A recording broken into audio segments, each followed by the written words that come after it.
My name is Corporal Jax. That is the only name that matters now. Before this, I was a son, a colonist, a terraformer on Kepler 186f. We called it Elysian Fields, a laughable name, in hindsight.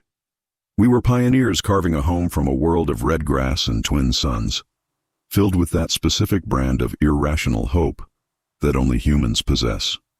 We thought we were alone in our struggle, fighting against radiation storms and native biology to plant our flag. We were wrong. The greatest threat wasn't in the soil or the sky. It was watching us from the void, with an audience's anticipation. The Xylos Collective. We didn't even know their name until much later. To them, we were not a people. We were a performance. A new exotic production for their jaded elites.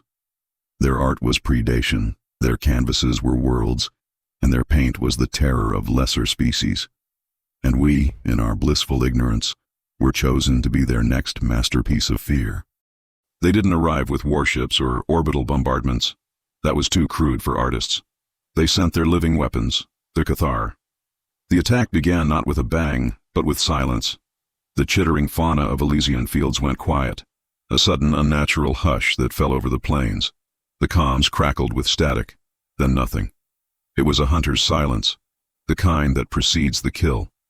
I was on perimeter duty at Outpost Delta, watching the crimson horizon. The first sign was a flicker in the sensor grid, a ghost, a glitch, then another, then a dozen. They weren't moving like animals. They moved with a purpose that was both intelligent and utterly alien, flowing through the tall grass like smoke with daggers. The first scream over the local channel was from Sergeant Valen. It wasn't a sound of pain. It was a sound of pure, unadulterated disbelief. Then it was cut short by something wet and guttural. The symphony had begun. Our pulse rifles were useless. The energy bolts sizzled against their chitinous hides, barely scratching the obsidian-like plating. These things were biological nightmares, engineered for the sole purpose of inspiring terror and then executing a flawless kill. They were a tide of scythe-like limbs, mandibles that clicked with unnerving speed, and too many eyes that reflected our own panicked faces. They bled acid that ate through our barricades. They communicated in shrieks that felt like they were clawing directly at your sanity. Our defenses, designed for pirates or hostile fauna, crumbled in minutes. It wasn't a battle, it was a harvest. Squads were isolated, torn apart, their dying words painting a frantic picture of unstoppable horrors. The command center went dark. The orbital relay fell silent. We were cut off, trapped in a gallery, and we were the art being shredded. I remember dragging a wounded private, Anya, behind a collapsed bulkhead. Her leg was gone. She was looking at me, not with fear, but with a strange, calm resignation. "They aren't just killing us," she whispered, her voice trembling. "They're enjoying it." And through the gaps in the wreckage, I saw it. One of the Cathar, standing over a fallen comrade, tilting its head not with confusion, but with what I could only describe as aesthetic appreciation. In that moment, the stake wasn't just survival, it was defiance. It was a refusal to be just another scream in their gallery. It was the birth of a cold, quiet rage that would fuel me through the coming storm. The hunt was on. But they had made a fatal, artistic miscalculation. They had assumed we were the only prey. The first cycle of the twin suns post-invasion was the longest day of my life. The air, once filled with the scent of alien soil and recycled oxygen, was now thick with the acrid tang of Cathar ichor and burnt metal. The symphony of fear had ended, replaced by an even more terrifying sound. The patient, rhythmic clicking of the hunters patrolling their new territory. Our home. I found two others in the wreckage of the medical bay. Elias, a senior engineer with hands as scarred as his face, and a young xenobotanist named Lena. She was clutching a data pad, her knuckles white, her eyes wide with a terror so profound it had looped back around to a state of catatonic calm. Elias was different. He was old enough to have seen bad things before, but not like this. He looked at me, his gaze pragmatic and devoid of hope. "It's over, Corporal," he rasped, his voice rough. "They're just cleaning the canvas now. We find a hole, we pull it in over ourselves, and we wait for the end." I shook my head. The rage from before had cooled, solidifying into something hard and heavy in my gut. It was determination, pure and simple, an existential stubbornness. "No, I said, the word feeling strange in my throat. Waiting is what they want. Hiding is part of their show. We're not going to be the final, pathetic scene. Lena looked up from her datapad, a flicker of something in her eyes. What else is there? They control the ground, the air, everything. They do. I agreed, my mind racing. I was a soldier. I was trained to think in terms of objectives, of action. The old objective, defend the colony, was ash. A new one had to be forged from it. But they made a mistake. They left the set standing. They left us props. I pointed through a shattered viewport towards the distant skeletal structure of the main spaceport. And they left us a way out. Elias followed my gaze and let out a harsh, barking laugh. The Stargazer? Son, that's a deep space freighter. It hasn't had its primary reactor core online in 6 months. Even if it did, the spaceport is miles away, crawling with those things. It's not a plan. It's a fancy way to commit suicide. This was it. The point of no return. The moment you choose between being a victim and being a weapon. It's not about escape, Elias, I said, my voice low and intense. This isn't about running. It's about delivering a message. I knelt, grabbing the datapad from Lena's unresisting hands. I swiped through her research files, anatomical sketches of native flora, soil composition charts, and stopped at a blank page. I drew a crude map, Outpost Delta, the ravine, the maintenance tunnels, the spaceport, a line connecting them all. They broadcasted our deaths as art. We're going to give them an epilogue they never commissioned. We are going to cross their hunting ground, board that ship, and fly it right through their blockade. We will carry no weapons. We will not fire a single shot. We will be a single impossible question mark in their perfect narrative. Lena stared at the map, then at me. The catatonic glaze in her eyes was receding, replaced by a spark of insane human audacity. Elias just watched me, his cynical mask cracking under the sheer force of my conviction. He had seen the Kethar's artistry up close. He knew the odds weren't just long, they were non-existent. And yet, the alternative was to die in a hole, a forgotten brushstroke. They hunted us, I finished, my voice dropping to a near whisper. They showed us what a true predator is. It's time we returned the lesson. We're not going to survive this. We're going to transcend it. Elias looked at the map, then at the impossible monster-infested distance outside. He was silent for a long time. Finally he sighed, a sound of profound weariness mixed with a reluctant flicker of purpose. You're insane, Corporal. He picked up a titanium pipe from the floor, testing its weight. So, what's the first step in this glorious suicidal plan of yours? My mission was no longer about defending a home. It was about avenging it. We were 3 ghosts in a graveyard, about to walk into hell with a purpose. Leaving the relative sanctuary of the wrecked medical bay felt like stepping off a cliff. The world outside was a monument to our failure. Twisted plasteel beams clawed at the sky, and the crimson dust of Elysian fields was disturbed by tracks that belonged in a nightmare. The silence was the worst part. It was a living thing, a predator in its own right, pressing in on us from all sides. Every gust of wind sounded like a chitinous leg scraping against metal. Elias moved with the scavenger's economy, his earlier cynicism channeled into a grim pragmatism. His eyes scanned the debris not for bodies, but for components. He harvested power cells from emergency lighting, stripped wiring from consoles, and pocketed every intact hydro spanner and plasma torch he could find. Art is useless, he muttered, stuffing a fistful of energy converters into his pack. But a fully charged plasma torch? That's poetry. Lena, to my surprise, was the one who kept us from making a fatal mistake. As we prepared to move into the open, she stopped me, her hand on my arm. She pointed to a patch of native moss, a vibrant blue against the red soil. Their olfaction, she whispered, her voice barely audible. It's likely based on chemoreceptors tuned to our carbon-based biochemistry, standard colonial flora. But this... She crumbled the moss in her hand, revealing a pungent, mint-like aroma. This is xyloammonia compor. It should overload their senses. A sensory jammer, courtesy of the very world they think they conquered. We spent the next 20 minutes rubbing the pungent moss over our clothes and gear, the smell a strange alien perfume that we prayed would make us ghosts. My role was simple: keep us moving, keep us quiet, and keep us alive. I was the point man. My pulse rifle held low, its energy cell nearly depleted. It was more a club than a rifle now.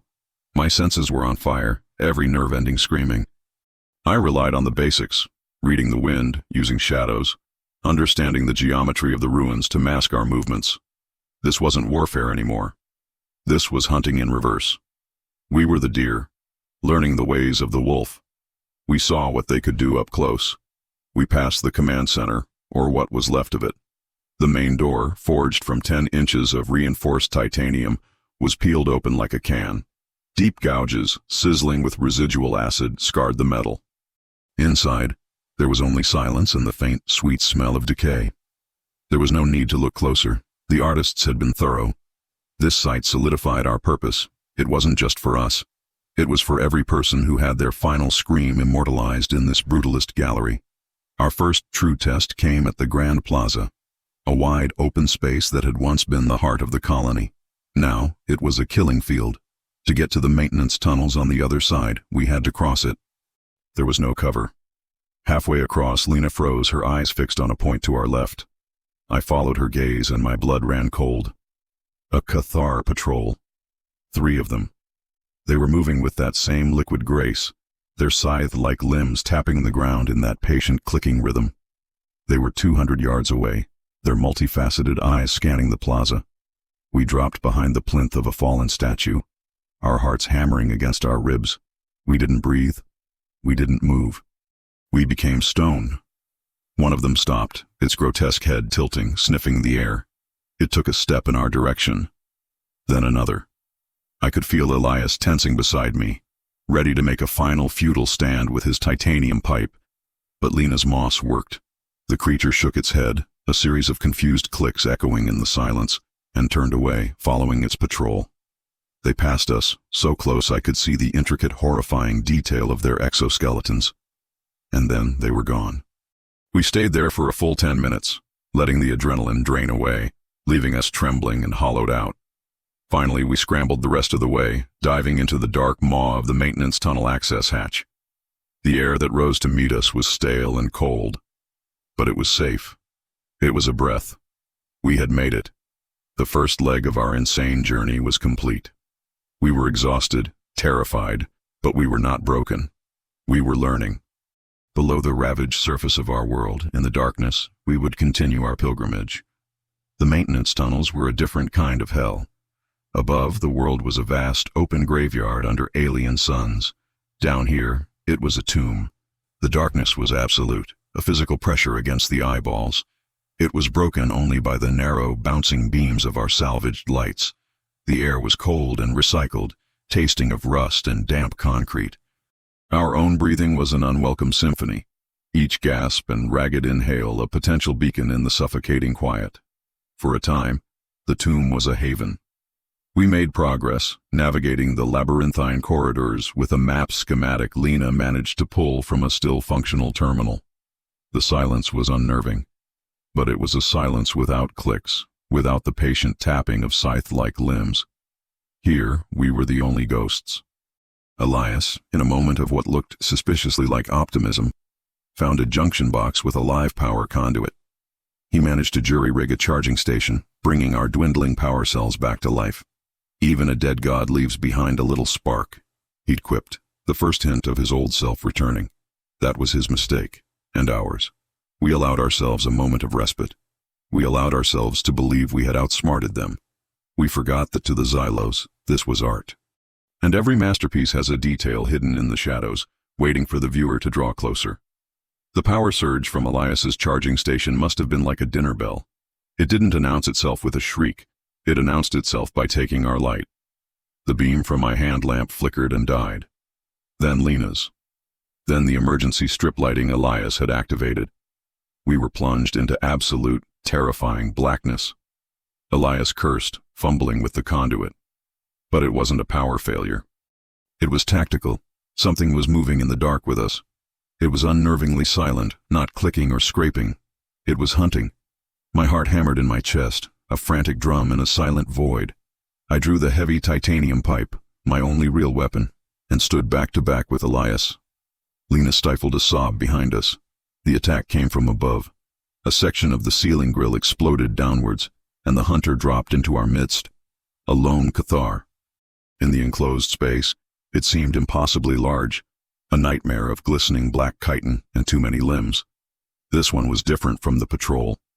It was sleeker, scarred, and one of its upper limbs had been replaced with a wicked-looking biomechanical pincer, an alpha, a veteran of other hunts.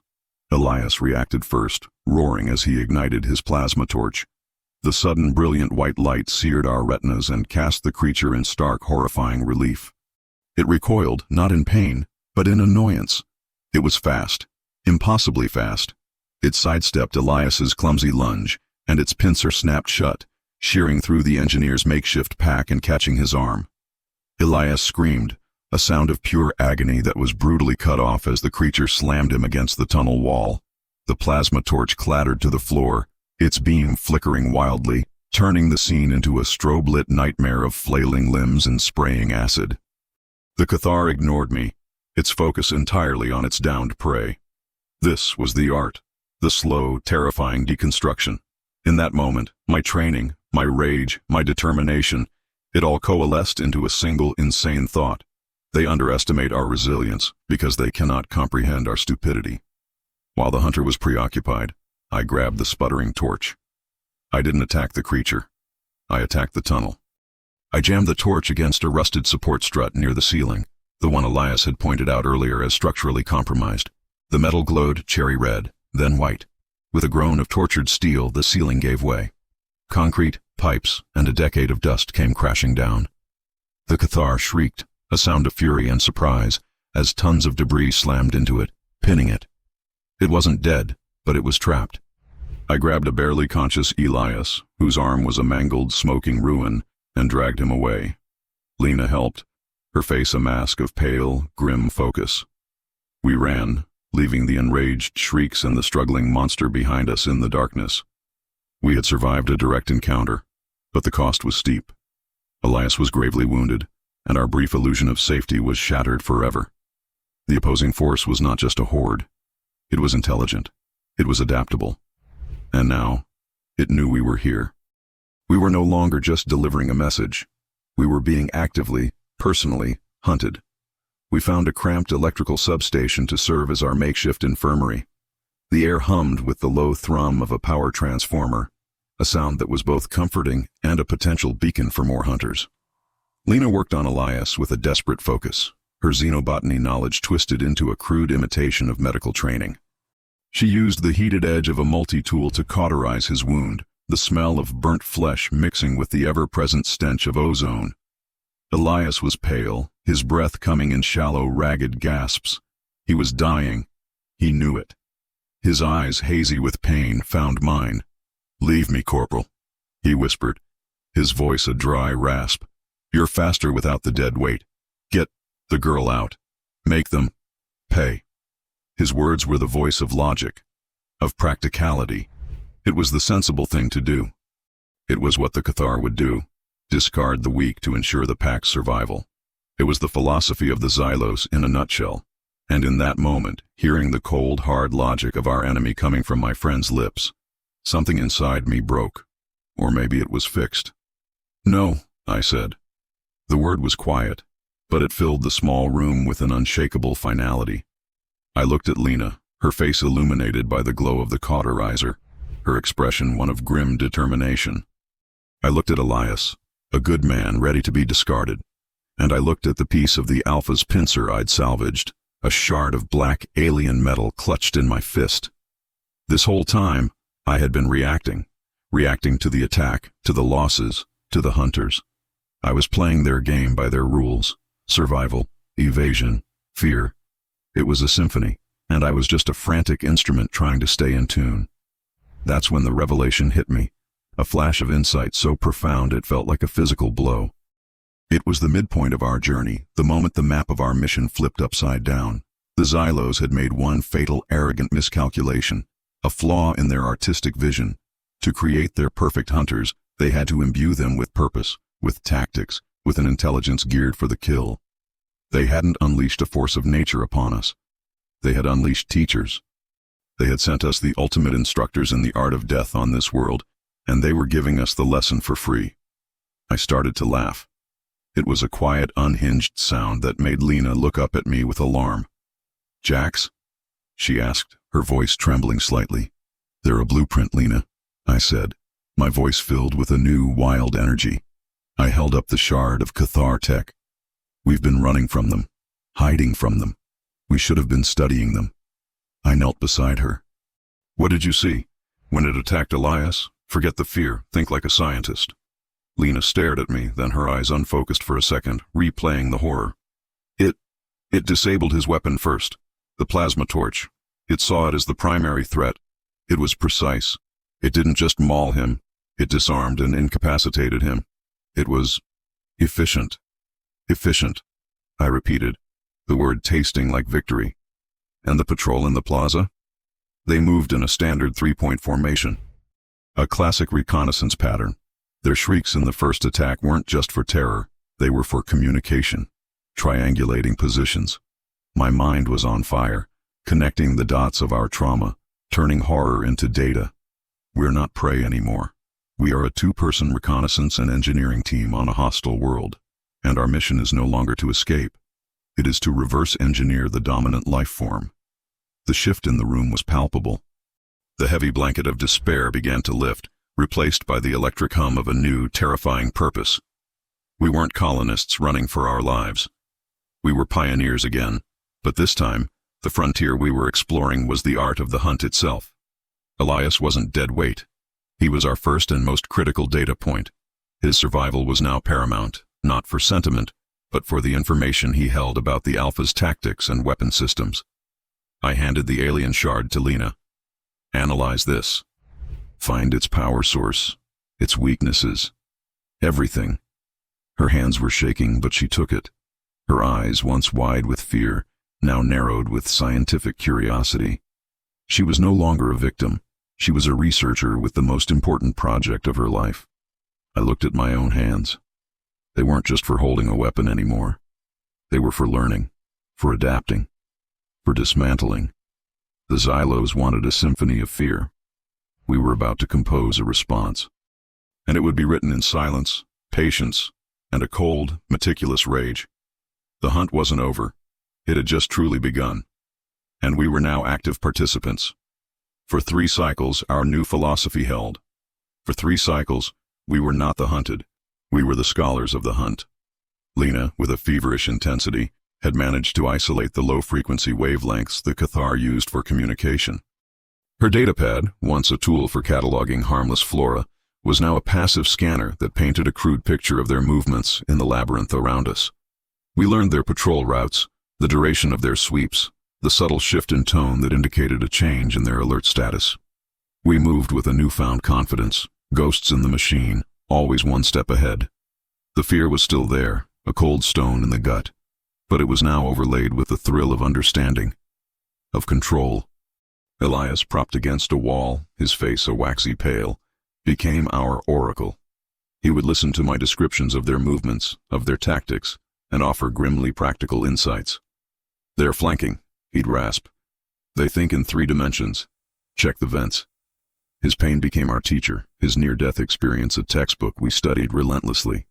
We weren't just surviving anymore. We were winning. It was the most dangerous thought we could have had. The artists, it turned out, did not appreciate having their brushes studied by the paint. The Alpha I had trapped must have reported our tactics before its demise, because on the 4th cycle, the Cathar changed the entire composition. Their comm signals vanished, replaced by an unnerving, complete silence. Their patrol routes became erratic, unpredictable. They were no longer just sweeping. They were now actively hunting us, using our own intelligence against us. The feeling of control evaporated, replaced by the chilling realization that we had been promoted from a curiosity to a genuine threat. And threats, in the Xylos' gallery, required a more personal touch. The bait was laid with an artist's subtlety. A single, clear signal appeared on Lena's scanner. Not a Cathar frequency, but a human one. An emergency beacon from a standard-issue medkit, pinging from a section of the tunnels just ahead. It was a signal of distress, a cry for help. Another survivor. "It's a trap," Elias croaked, his voice thin. "They're learning. They know what we can't resist. He was right. My tactical mind screamed trap, but my humanity, that flawed and irrational core, whispered, what if? What if someone else had survived? What if we could save one more person from this hell? It was a hook we were genetically incapable of ignoring. We had to know. We approached with caution, moving through a wide conduit junction. The medkit was there, lying in the center of the floor, its light blinking rhythmically. The moment I stepped into the junction, grills slammed down on every exit, plunging us into a cage of steel. The lights flickered on, a cold, sterile white, and from the shadows on all sides they emerged. Not a patrol, a pack. At least 10 of them, led by a massive creature, larger than any we had seen before. Its carapace was a scarred, deep crimson, and it carried no biomechanical parts. This was a true alpha, a pureblood. They didn't attack. They watched us, their multifaceted eyes gleaming with a cold, analytical intelligence. This was a performance, an execution, staged for our benefit. Elias began to laugh, a wheezing, broken sound. Clever bastards, he coughed. They learned. Our weakness isn't pulse rifles. It's hope. He looked at me, his eyes clear for the first time in days. Your plan was good, Jax. But you can't outthink a monster. You just have to be a bigger one. With a final desperate surge of strength, he shoved me and Lena back and lunged for a massive, exposed power conduit on the wall, the same kind he'd used to charge our gear. He jammed the metal strut of his mangled arm directly into the junction. The poetry, he whispered, as 1 billion volts of raw energy coursed through him. The world turned white. The substation exploded with the force of a small bomb. The shockwave threw us back, and the last thing I saw was Elias, consumed in a blue-white fire. A defiant silhouette against the wave of annihilating energy that vaporized the first few rows of Cathar. The emergency protocols kicked in, the remaining grills retracting. We scrambled through, the roar of the explosion and the enraged shrieks of the surviving Cathar echoing behind us. We didn't stop running until our lungs burned and our legs gave out. We were alive. We were alone. Our plan was in ashes. Our hope was a casualty. The hunters had not only countered our strategy, they had turned our very humanity into the weapon that killed our friend. And in the ringing silence, I knew Elias was right. Logic wasn't enough. It was time to write a different kind of poetry. There is a silence that follows an explosion. It's a heavy, ringing deafness, where the only sound is the frantic thumping of your own blood. We ran through that silence for what felt like an eternity. 2 ragged survivors propelled by pure animal reflex. The enraged shrieks of the Cathar faded behind us, but the image of Elias being consumed by light was burned onto the inside of my eyelids. We found shelter in a cold storage locker, the door wedged shut with a bent steel beam. For a long time we didn't speak. There were no words. Elias was gone. Our brilliant plan, our hope, our brief flicker of control, all of it was ash. Lena huddled in the corner, her data pad held to her chest like a useless prayer book. The screen was dark. She wasn't trying to find signals anymore. She was just holding on to the last piece of the person she used to be. He saved us, she finally said, her voice hollow. They used our hope to kill him. Yes, I said, the word a stone in my throat. They wanted a performance. They wanted to see the prey get clever, just so they could prove the predator was cleverer. They wanted to break our spirit before they broke our bodies. I looked at my hands, at the grime and blood caked under my nails. We had tried to play chess with a sledgehammer, and we had lost a king. Elias's last words echoed in the oppressive silence. You can't outthink a monster. You just have to be a bigger one. And that was it. The final brutal truth. My mistake wasn't in underestimating their savagery, but in overestimating their interest in our logic. The Xylos didn't want a battle of wits. They wanted a specific emotional response: terror, despair, and finally, submission. They were artists, and their medium was the soul. To win, to send a message they would be forced to receive, we had to give them something that had no place in their gallery. We had to create a piece of art so alien, so devoid of the fear they savored, that it would shatter their entire paradigm. I stood up, a new cold clarity washing over me. The grief was still there, a hot coal in my chest, but it had been banked by a purpose so absolute it felt like ice. Get your data pad ready, Lena, I said, She looked up, her eyes empty. It's useless. They'll just adapt. We're not going to track them, I said, my voice flat, devoid of the passion from before. We're not going to hide. We're not going to run. We're going to walk. Straight to the spaceport. Through them. Lena stared at me as if I'd lost my mind. Maybe I had. Walk? Jax, they'll swarm us. They'll tear us apart before we take 10 steps. They will if we act like prey, I countered. Predators, especially apex ones, understand one thing above all else: dominance. They test, they posture, they establish a pecking order. We've been acting like scared rodents. It's time to act like a rival predator that has wandered into their territory, something they don't understand. The plan was madness. It was suicide. It was also the only thing we had left. We're going to find one, a lone one. We're going to kill it, and we're going to wear its blood. We won't mask our scent. We will broadcast it. We will smell of their dead. We will walk with purpose, not to escape, but to claim. We won't use the shadows. We'll walk right down the middle of the tunnels. I handed her a power cell. I don't want you to track them. I want you to make noise. The most obnoxious, chaotic, wide-spectrum electronic noise you can. Jam their senses. Annoy them. Challenge them. Don't be a ghost. Be a migraine. This was the new poetry Elias had spoken of. It was a poem written in the language of beasts and monsters. A direct, brutal challenge to the ruling class of this world. Lena looked from the power cell to my eyes, and for the first time since the explosion, a flicker of something other than despair appeared. It wasn't hope. It was a shared, terrible resolve. She nodded, her hands surprisingly steady as she plugged the cell into her datapad and began to code. I found a shard of metal and began sharpening its edge against the concrete floor. The rhythmic scraping was the only sound in the locker. Scrape, scrape, scrape. I wasn't making a weapon to kill them.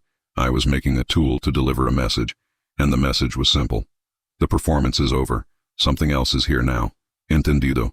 O luto acabou. A furia calculada assume o controle. Vamos para o ato final. The scraping of my spear on the concrete floor was the only sound as I pushed open the door of the storage locker. We stepped out into the tunnel, and the darkness felt different. It was no longer a thing to be feared. It was just a space to be crossed. We didn't search for shadows. We were done hiding. It didn't take long to find them. A 2 Cathar patrol, rounding a bend in the main corridor. In the past, this would have been a death sentence. We would have frozen, prayed, and died. Now it was an opportunity. My heart was a cold, steady drum. I looked at Lena. She nodded, her face pale but resolute. This was the moment. Either the theory held, or our story ended here. Now, I whispered. Lena slammed her thumb onto her datapad. It didn't emit a sound we could hear, but I could feel it in my teeth. A high-frequency, chaotic blast of pure electronic garbage. It was the digital equivalent of a scream. The 2 Cathar stopped dead, their heads twitching violently. Their antennae, usually twitching with sensory input, drooped in confusion.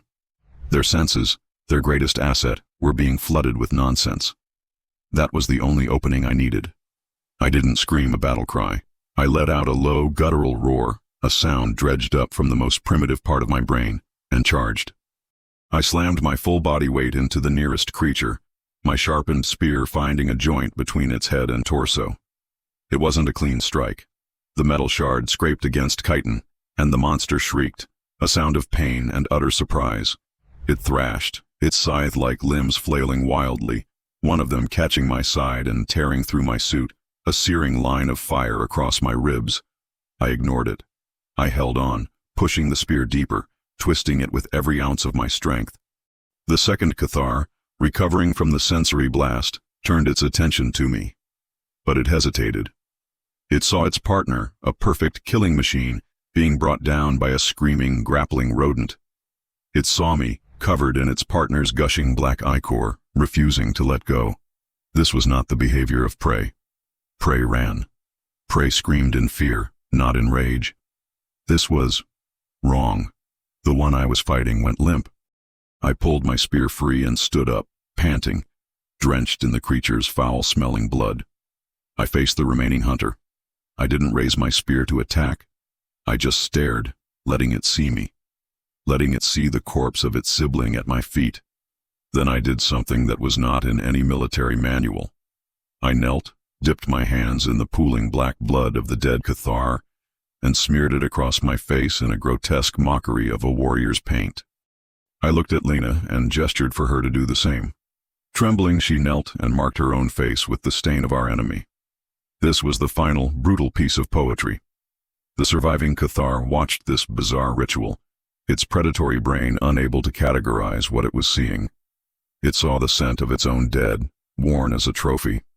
It heard the incessant, maddening electronic shriek from the datapad. It saw two small, soft creatures who did not run, but instead desecrated its fallen. It took a step back, then another, and then it turned and fled into the darkness. We had done it. Our insane suicidal theory was correct. We had broken their script. "It's time," I said, my voice hoarse. We didn't bother with the tunnels anymore. We took the nearest service ladder and climbed, emerging into the blood-red light of the twin suns. We were out in the open. The ruins of the colony stretched before us, and in the distance, the skeletal frame of the spaceport stood against the horizon. We began to walk. It was not a run. It was a steady, deliberate march. Lena kept the datapad's signal pulsing, a chaotic heartbeat.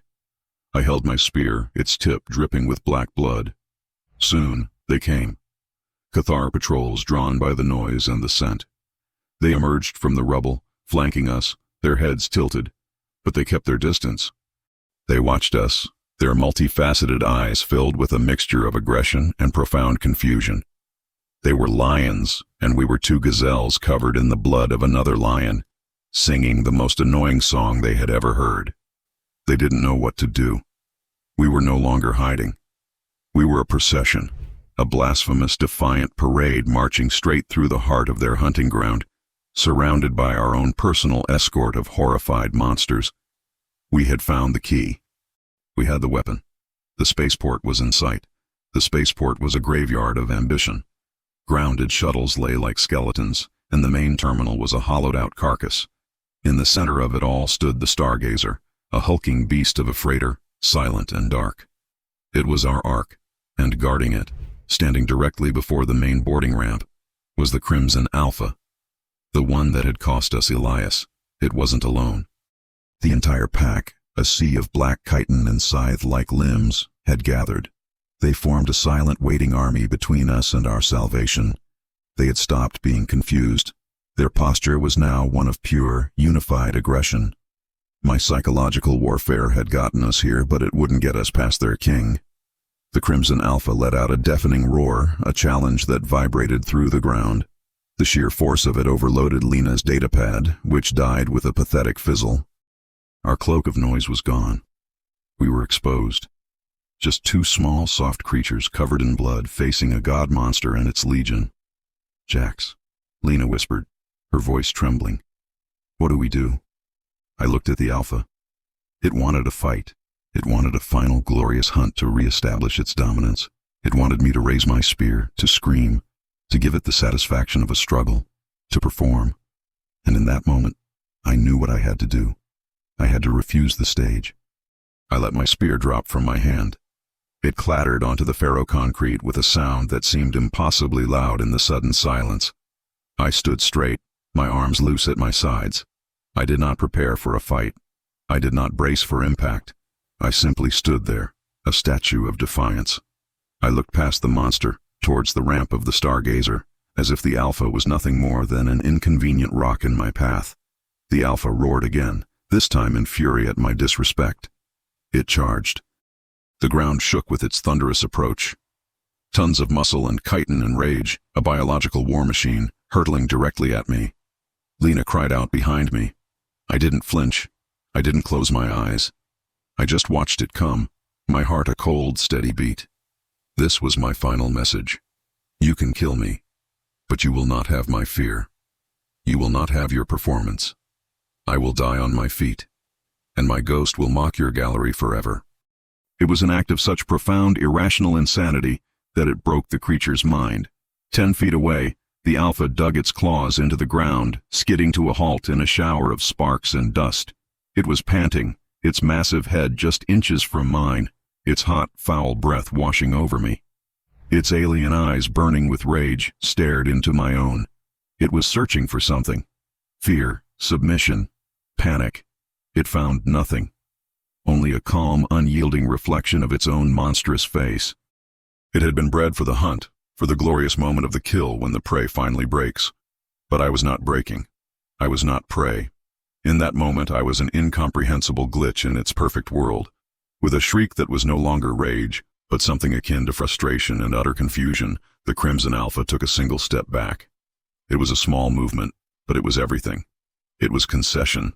It was defeat. It turned its massive head and looked at its pack. And then, as if an invisible dam had broken, the sea of monsters parted. They didn't run. They moved aside, creating a clear, wide path from where we stood to the ramp of the Stargazer. It was a corridor of living nightmares, and they were granting us passage. I took Lena's hand. It was cold as ice. "Walk," I whispered. "Don't run." And so we walked, through the army of horrors, past the stunned and defeated Alpha. Each step was an eternity. Each beat of my heart was a hammer blow. The Cathar watched us, their mandibles clicking in a rhythm of disbelief. We were the art that refused to be art. We were the song that broke the symphony. We reached the ramp. We walked up its gritty, metallic surface. At the top, I turned and looked back one last time at the sea of monsters watching us from below. They were beautiful in a terrifying way, and they were utterly, completely beaten. I hit the panel to close the door. As the heavy ramp began to rise, sealing us in the silent, cold tomb of the Stargazer, the Alpha let out one last, long shriek. It was not a sound of victory. It was the sound of an artist who had just seen his masterpiece vandalized beyond repair and could not comprehend why. The clang of the ramp locking into place was the loudest sound in the universe. And then, silence. A deep, cold, metallic silence that was a universe away from the organic chaos outside. We stood on the bridge of the Stargazer, two ghosts haunting a tomb of our own making. The adrenaline drained away, leaving a hollow ache in its place. My ribs were on fire, and the Cathar blood on my skin was beginning to dry and crack. A hideous second skin. We had made it. We had won. It didn't feel like a victory. It felt like a final breath. Lena didn't rest. She moved to the main engineering console, her movements stiff but purposeful. She was no longer just a xenobotanist. Elias had left her his legacy, a crash course in desperation-fueled engineering. One by one, the systems of the old freighter hummed to life. The bridge lights flickered on, casting us in a pale, sterile glow. The life support hissed, pumping clean, untainted air into our lungs. It felt strange, like a luxury we no longer deserved. While she worked, I made my way to the cargo bay. It was vast and empty, a cavern of dormant commerce. In one corner I found what I was looking for, a standard stasis pod, used for preserving biological samples. I opened it, then I unslung the satchel from my back, the one that held the head of the first Cathar we killed in the tunnels, the one whose death had been the first stanza of our new, terrible poem. I placed the grotesque trophy inside the pod, its multifaceted eyes staring blankly into the void. It was not a prize. It was not a warning. It was a receipt, proof of services rendered. A message. I returned to the bridge just as the main view screen crackled to life, showing the scarred red landscape of Kepler 186F. Our lost home. "Engines are online," Lena said, her voice quiet. "Minimal power, but enough." "Take us up," I said. The Stargazer shuddered as its ancient engines ignited. We lifted off the ground, ascending smoothly into the thin atmosphere. On the screen, I watched the spaceport shrink. The ruins of our colony become abstract scars, the planet itself become a marble of red and white. Down there, the Cathar were still shrieking at the sky, their perfect hunt forever spoiled. They had taught us how to be monsters. We had taught them the meaning of loss. Soon, we saw them. The Xylos blockade. They were beautiful ships, sleek and elegant, shaped like shards of obsidian. They glowed with a soft internal light, true works of art. Our ship, the Stargazer, was a brutish, functional brick, scarred and stained. We ignored their hails, which began as polite inquiries and quickly escalated to imperious demands. We flew straight through their perfect formation. They didn't fire. A predator doesn't destroy a confusing new specimen. It studies it, tries to understand its value. As we cleared the blockade, I walked to the cargo release panel. I targeted the Xylos flagship, the largest and most ornate of the vessels. I didn't arm a weapon. I pressed a single button. Cargo jettisoned. The stasis pod containing the Cathar head shot out into the void, its emergency beacon activating and sending a simple, open signal. It was a piece of mail delivered across a battlefield. The Xylos would retrieve it, they would open it. They would see the head of their perfect living weapon, slain not by a superior energy blast, but by a sharpened piece of metal and sheer, bloody-minded resolve. They would analyze, and they would not understand. They would see our defiance not as strategy, but as a form of madness. And in that, they would be right. We had set out to deliver a message, and we had become that message. They sent monsters to document the death of our hope. In return, we sent them a single, incomprehensible artifact that would be the birth of their fear. They sent monsters to teach us the meaning of fear. We sent a single soldier to teach them the meaning of regret. The chronicle of Corporal Jax and his message to the Xylos ends here. They sent monsters, and humanity answered with a mirror. What do you believe the Xylos felt when they opened that stasis pod? Was it fear, confusion, or the chilling respect one artist feels for another who has shattered the rules of the medium? Share your theory in the comments below. And if this journey into defiance resonated with you, show your support for these chronicles from the void. Like this video, subscribe to the channel and activate notifications so you don't miss the next story that shook the galaxy.